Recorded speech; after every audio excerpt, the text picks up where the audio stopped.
Presiden Amerika Serikat Donald Trump memerintahkan perwakilan AS untuk keluar dari keanggotaan Organisasi Pendidikan, Ilmu Pengetahuan dan Kebudayaan Perserikatan Bangsa-Bangsa atau UNESCO. Keputusan ini diambil menyusul keputusan UNESCO yang mengakui Palestina sebagai negara anggota. Lantas, apa dampak dari keluarnya AS dari keanggotaan UNESCO ini?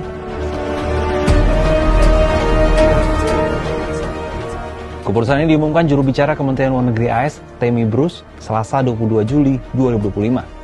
Dalam pernyataannya, Bruce mengatakan salah satu alasan AS keluar dari UNESCO karena salah satu organisasi PBB itu mengakui Palestina sebagai negara anggota. Ia menambahkan UNESCO juga bias terhadap Israel dan mempromosikan agenda yang dinilai memecah belah.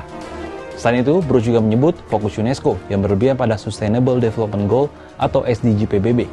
SDG PBB juga dianggap sebuah agenda globalis dan ideologis bagi pembangunan internasional yang bertentangan dengan kebijakan luar negeri AS yang belakangan mengutamakan kepentingan nasional.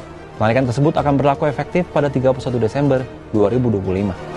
Keputusan AS menarik diri dari keanggotaan UNESCO ini pun disayangkan PBB.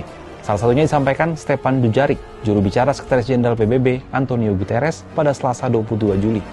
And I think most of you must have seen this morning that in a statement issued by Audrey Azoulay, the Director General of UNESCO, she said she deeply regretted the decision of the United States to withdraw once again from the organization she leads.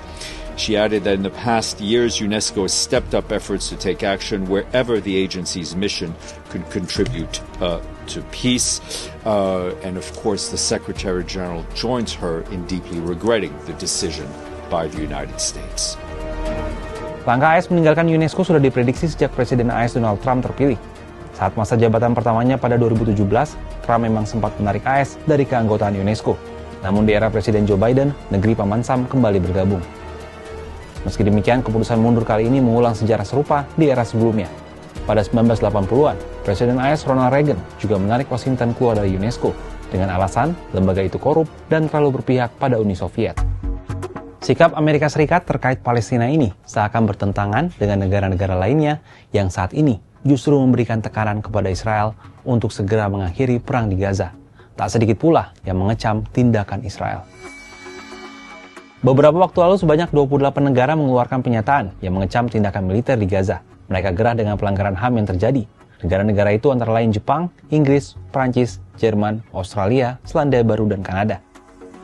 Kecaman ini dilakukan setelah bencana kelaparan di Gaza kian mengkhawatirkan. Korban jiwa terus berjatuhan karena saat warga di sana berusaha mencari makanan, tentara Israel justru menembakinya. Kementerian Kesehatan Gaza pada Selasa 22 Juli menyatakan, dalam beberapa hari terakhir, sebanyak 101 orang, termasuk 80 anak-anak, telah meninggal karena kelaparan. Meskipun laporan itu tidak dapat diverifikasi secara independen, PBB dan sejumlah badan bantuan internasional sudah mengakui kelaparan terjadi di Gaza. Bahkan, Kantor Hak Asasi Manusia PBB mencatat, sejak awal Mei lalu, sebanyak 1.054 warga Palestina terbunuh saat berusaha mendapatkan makanan. Dari jumlah itu, sebanyak 766 orang terbunuh saat menuju lokasi pos distribusi GHF. Sisanya tewas karena tertembak di sekitar lokasi konvoi PBB atau lokasi bantuan. Fenomena mundurnya AS dari UNESCO kembali menjadi sorotan, mengingat keputusan ini diambil di tengah desakan global untuk mengakhiri konflik di Gaza. Kalau menurut sahabat Kompas, apa tanggapannya terkait sikap Amerika Serikat ini?